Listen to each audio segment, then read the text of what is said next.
regardless of how good the centre back is, he's capable of catching them out with that off the ball movement.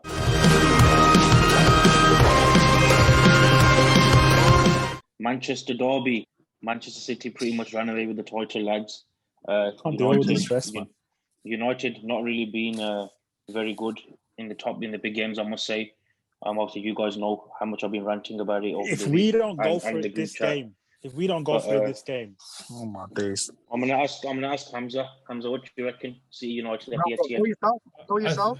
No, we'll go for this one anyway, which is fine. But for me, I think it could easily just be like a 2-1 Man City, given the way that we're playing and given the way Man City are playing. I don't want it to be, and I really want to see Ole Gunnar Solskjaer go for it in the way that we have last season. If you remember, against Man City at the Etihad, we won 2-1 2-1 and then 2-0 at Old Trafford as well. But realistically, can we see that happening? Can we see a change in fortune against big teams this season? No, probably not. No. But my optimism is low at the moment for Man United, and if you have to rely on like a penalty or a moment or a free kick or something like that or a corner. My opinion of this game, I'll be honest with you, I can't see us doing it. I can't even see us scoring a goal. I think we're set up so poorly in the big games. It frustrates me because we've had about 6-7 big games this season. We've scored one pathetic goal at home in a defeat to Spurs, one pathetic goal to Spurs at home, and we've failed to score against any other team after the top six, and it don't make sense. Like, look at Arsenal. Everyone complains how everyone's been moaning and cussing Arsenal how bad they've been all season.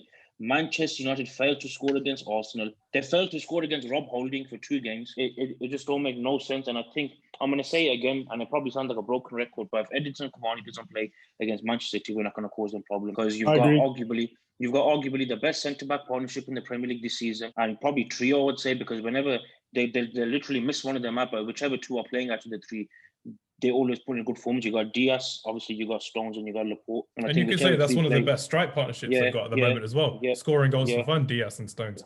Fantasy football's mad at the moment. 100%. And I just think if you're going to put someone like Anthony Martial or even probably Mason Greenwood with that inexperience, I don't think they're going to be able to do anything to harm Manchester City. I think the only way we probably score is through a mistake, or obviously Bruno Fernandes just coming through with something special.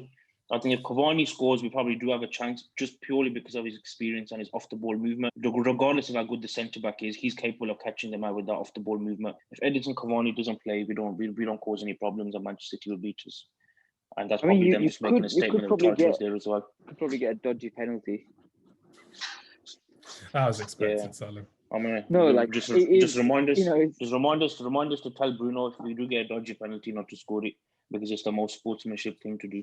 I'm just thinking about, sort of likely ways to score in it. That was all. To be fair, we did score a penalty against them last season at the Etihad. Rashford scored, and then Martial scored the winner, I think.